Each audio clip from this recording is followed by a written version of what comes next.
Hello everyone, welcome to Deepa's kitchen. आज मी बनवणार आहे खव्याच्या चपात्या। एवढ्या क्रिस्पी आणि खूप टेस्टी लागणाऱ्या अशा मस्त मी खव्याच्या चपात्या बनवणार आहे। तर इथे मी गव्हाच्या पिठापासून बनवणार आहे बघा। तर इथे मी 2 वाटी भरून गव्हाचं पीठ घेतलंय। थोडंसं त्याच्यामध्ये चवीपुरतं आपल्याला मीठ टाकायचे। त्याच्यानंतर काय करायचे की 1 चम्मच इथे तूप टाकायचे। त्याला चांगलं असं मिक्स करून घ्यायचे। त्याच्यानंतर थोडं पाणी त्याच्यामध्ये टाकून परत त्याला चांगलं असं मळून घ्यायचे। हे नॉर्मल टेम्परेचरवर पाणी घ्यायचे, गरम वगैरे पाणी घ्यायचं नाहीये। त्याच्यानंतर काय करायचे की सॉफ्ट असा मऊसूत आपल्याला पीठ असं मळायचे। त्याच्यानंतर त्याच्यामध्ये भरपूर म्हणजे 5 ते 6 चम्मच आपल्याला त्याच्यावर तेल सोडून त्याच्यावर परात किंवा काही त्याच्यावर झाकण वगैरे ठेवून आपल्याला त्याला साइडने 10 ते 15 मिनिटं त्याला ठेवायचे। त्याच्यानंतर इथे मी खवा घेतलाय। खवा थोडासा कडक झालेला होता कारण की तो फ्रीजमध्ये ठेवलेला होता। तर मी छान असं बारीक खिसणीने मी त्याला खिसून घेतलंय। तर त्याच्यानंतर काय करते की विलायची माझ्याकडे पावडर नव्हती तर मी 4 ते 5 इथे विलायची छान अशी कुटून घेतली आहे। त्याच्यानंतर 1 वाटी भरून खवा जो मी खिसून ठेवला होता तो घेतलाय। त्याच्यानंतर त्याला कमी गॅसवर चांगलं मिक्स करून घ्यायचे। त्याला पातळ करायचे बघा, म्हणजे पातळ होणारच ते गरम झाल्यावर। तर चांगलं असं कमी गॅसवर मिक्स करून घ्यायचे। आणि इथे अर्धी वाटीपेक्षा मी थोडंसं कमी साखर टाकली। तर तुम्ही तुमच्या चवीनुसार कमी साखर किंवा जास्त साखर चवीनुसार तुम्ही साखर इथे टाकू शकता।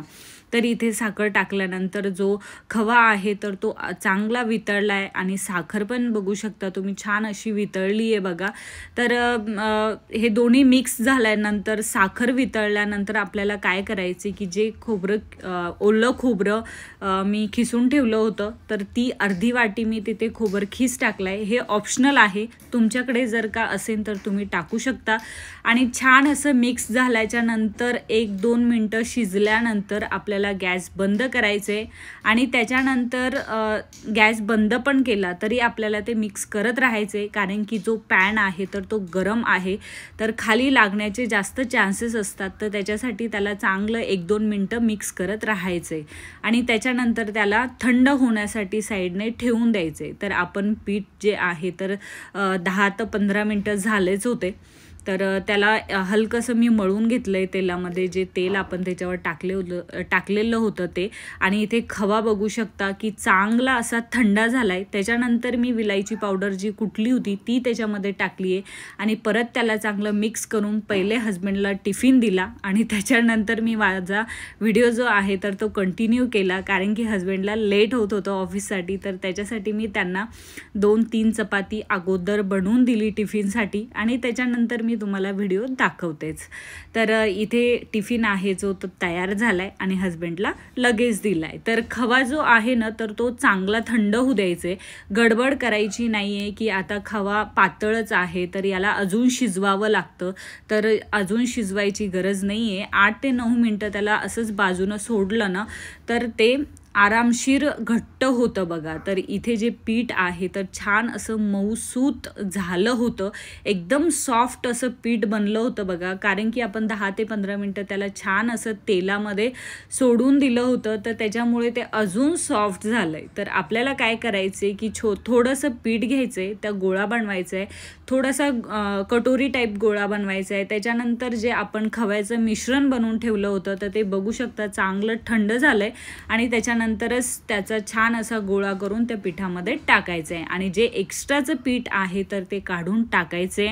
त्याच्यानंतर हाताच्या बोटाच्या सहाय्याने हलकंसं त्याला दाबायचे आणि तेल 1 स्पून मी त्याच्यावर तेल टाकलंय आणि त्याच्यानंतर परत बोटाने छान त्याला असं हलकंसं, म्हणजे सगळ्या साईडने जो खवा आहे तर तो गेला पाहिजे तिथपर्यंत आपल्याला त्याला म्हणजे बोटाने त्याला दाबायचे। आणि त्याच्यानंतर काय करायचे की बेलनच्या सहाय्याने एकदम हलक्या हाताने त्याला फिरवायचे। खूप सोपी आहे बघा चपाती, काही अवघड नाहीये। फक्त तुम्हाला बघायला अवघड वाटत असेल पण मला तर काहीच अवघड वाटलं नाहीये।